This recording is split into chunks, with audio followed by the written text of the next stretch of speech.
Good afternoon on today's Angry Bulletin. As 3 Americans and 1 Canadian prepare for mankind's historic return to cislunar space, a lot of people are asking, why exactly are we doing it this way, and why are we using this technology to reach the moon when we should be using the type of technology that took us to the moon in the first place? Why are we using the Space Shuttle for a lunar mission? All of this and more coming at you on the Angry Astronaut right now. Good afternoon once again. Welcome to the Angry Astronaut. Want to provide you guys with a little update on my situation with the Vulcan Centaur launch. People ask me all the time as to why I chose to go to Europe and cover what's going on here. Well, one of the reasons is the Europeans never snub me, and NASA always does. In spite of the fact that Astrobotic put in a request to allow me to be included with all of the other journalists in the close-up opportunity that they were going to have to observe the launch, well, NASA rejected it anyway. And when I tried to get further clarification on the whole thing, well, not only did I fail to get in touch with anybody who could really help me, the people I did talk to were insanely rude. It's just the sort of thing I haven't encountered here. I was the only American journalist who covered the Spaceflight Cornwall launch, the first ever commercial space launch in Western Europe. I was also included in the IAC conference as an accredited journalist, and that's a conference that costs over $1,000 per person to attend if you're not approved as an accredited journalist. But the French were happy to give that to me. Very interesting to see the level of arrogance that I've encountered in the U.S. as opposed to other places. Once again, this is not a blanket statement about all Americans or anything like that. This is just me expressing my frustration about NASA. So I have to decide whether or not it's going to be worth it to go to Cape Canaveral and everything involved with that just to see the launch from a substantial distance. Nighttime launch, though, should be spectacular. Or if I should use the support that I got from you guys to go see OFT3.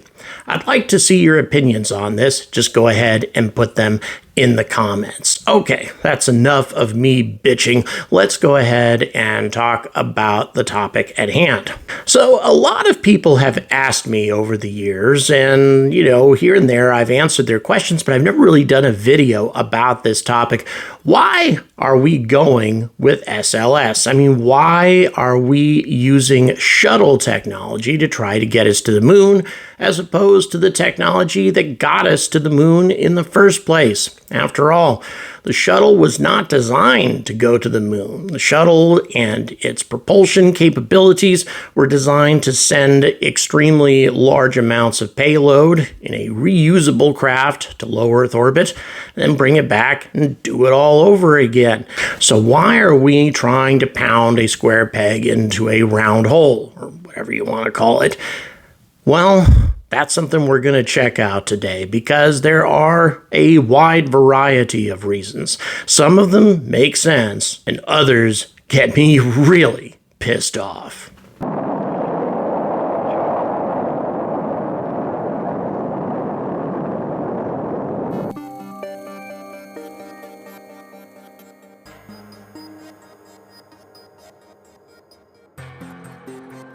Until the launch of Starship, this is the most thrust that had ever been generated by a liquid-fueled rocket. Yeah, we got a little bit more thrust out of the N1, but then again, the N1 never actually made it to orbit. So the Saturn V was unique with its 5 F1 engines as being a rocket that made it all the way to the moon without solid rocket boosters. Indeed, it is because of the unique capabilities of the F1 that some people have argued that we didn't get to the moon in the first place. They argue that 5 F1 engines plus all the rest of the engines on the Saturn V were simply incapable of driving a large human-rated spacecraft to the moon. Of course, this is absolute nonsense. For those of you who have heard people talk about stuff like this, the best argument to use is, if we did this to win the war with the USSR, the race to space that is, then why did the Soviets not call us on it when they became aware of the fact that we were cheating? Because after all, they were tracking the Saturn V rocket all the way through its mission. As a matter of fact, they had a spacecraft orbiting the moon when we landed there, and they observed us doing it. So the Soviets definitely would have gotten pretty upset if we had faked the whole thing and they were aware of it, which they certainly would have been. That's one of many reasons, by the way. But let's get back to the F1 engines. Why not just use these all over again? Well, guess what? NASA actually thought of this as well. They thought that maybe the F1 engine could be resurrected and used in a liquid booster rather than a solid rocket booster, using 2 F1 engines per booster plus the 4 RS-25s on top of that, which means you would have almost the full thrust of a Saturn V plus more thrust than the Space Shuttle had with its RS-25 engines. That would have been a hell of a thing to see, and actually Dynetics was contracted to try to recreate the F1 engine and to make it into an engine that could be mass-produced in a factory, because the F1 engines were not built that way originally. So many of the components in these engines were handmade by individual technicians who uniquely understood the process behind it. There was so much secrecy in those days,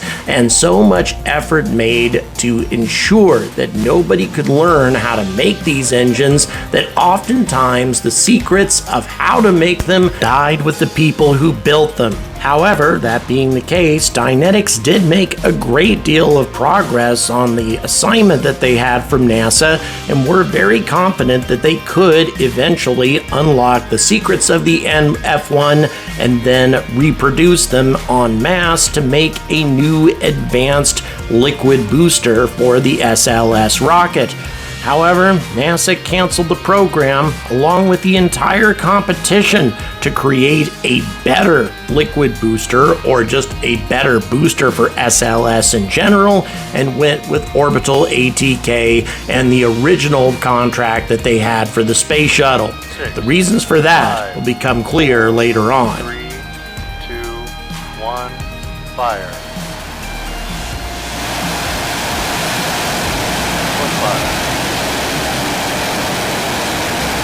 However, it's important to remember that there are other things about modern shuttle technology, or more recent shuttle technology anyway, that makes it vastly superior to what Apollo was using back in the day. For one thing, Apollo's rockets were way heavier. The SLS weighs approximately 2.5 million kilograms, or 5.5 million pounds.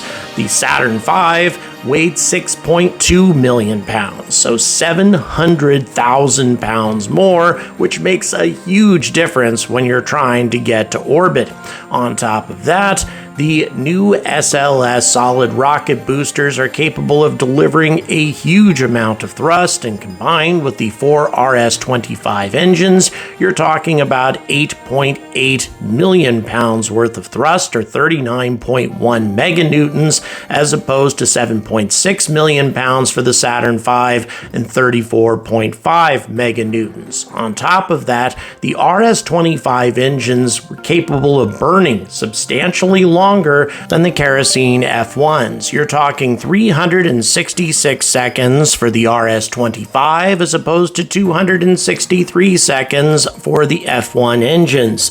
It's for this reason, actually, that the Saturn V had to have so many stages and so many engines that burned so damn long, is because the F1s only achieved so much during that initial burn. Yes, they were incredible, but you had to have a lot of other engines and a lot more fuel in those upper stages in order to get all the way to the moon, whereas SLS only requires those 2 solid rocket boosters and the 4 RS-25s to burn for a very long long period of time, and then only one more stage, the ICPS, or later on, the Exploration Upper Stage, with 4 RL-10 engines and the capability of delivering a lot more payload to the moon. If you include the Universal Stage Adapter that Dynetics is going to be putting onto the Block 1B, this thing will be able to deliver an additional 12 tons of cargo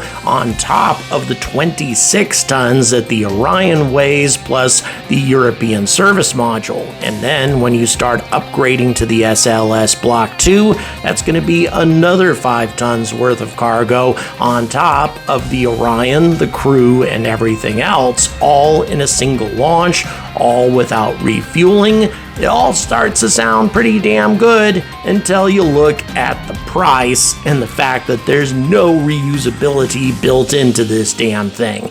And that's something that NASA continues to struggle with and will never be able to overcome given the current circumstances. So why did they continue doing this? I mean, if you used modern materials and modern manufacturing techniques with Apollo technology, you could probably get rid of a lot of that excess weight and probably get improved performance out of the F1 engines as well.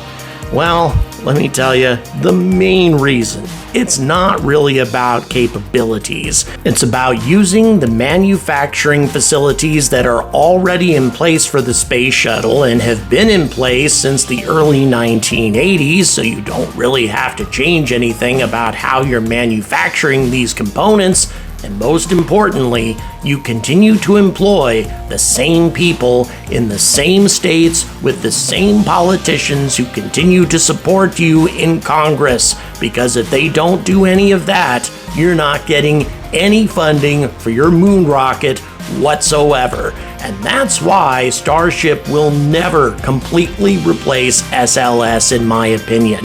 Starship will supplement it. Starship will serve as the human landing system. Starship will serve as a ship for landing enormous amounts of cargo on the moon. Starship, with almost all of its employees, either in Texas or California, will never, ever totally replace SLS as being NASA's moon rocket, at least not for the next 10 to 20 years. And that's simply because if you make a decision that is going to throw hundreds or perhaps even thousands of people out of work in a variety of states who have seasoned and tenured politicians with a hell of a lot of power in Congress who are going to shut you down if you try to do something like that, well, the wrath of Elon Musk cannot begin to compare with the wrath of those kinds of people and what they can do to NASA given the fact that they control their purse strings. I really wish there was some other answer besides this, but that is the primary reason, the biggest reason as to why space shuttle technology is still being used, why the same people who have been manufacturing the same rocket components since the late 70s and early 80s when the first Columbia mission took place, why those same facilities are still in operation, and why the descendants of the people who worked in those facilities are working there today. Simply because that is the easiest way to get the government to support NASA's ambition to put human beings back on the moon. Many people have called SLS the Senate launch system, the jobs creation rocket, or whatever, and that is indeed what it is in many respects. However, in spite of all of that, at least it's demonstrated recently that it works. This year, if all goes well, SLS will carry astronauts to lunar orbit for the first time in over half a century. And if that gets people excited enough about going back to the moon to where the government continues to fund it, well, I suppose that's reason enough, even though SLS is not the best solution at all for going back to the moon and never will be. I'd like to thank Christopher Dennis, Chris Mitchell, Wayne Smith, Greg Wingrun, and finally, Mankel Maxi for re-upping your membership on Patreon. Thanks to all of you, I'm able to keep this content coming to all of you, and we're still heading towards that goal of 1% of subscribers becoming Patreon supporters, which will change this channel forever. So thank you so much for your support. Thanks everyone else for watching. Please like, please subscribe. It's very important to the success of my channel, and until we have a better solution for getting back to the moon, I urge all of you to stay angry about space.